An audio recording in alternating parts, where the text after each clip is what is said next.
So, is magluluto po tayo ng ginisang mung beans. As you can see guys, ayan, nagluto ko muna yung mung beans sa maliit na pot. At saka naglagay ako ng butter sa pan. At naglagay ako ng ginger, garlic, at saka onions.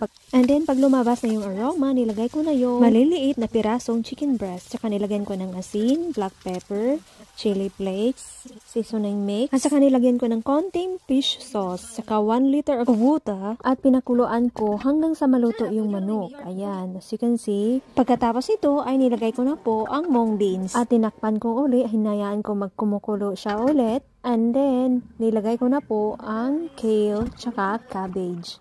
As you can see guys, kasi favorite talaga namin yan na vegetables.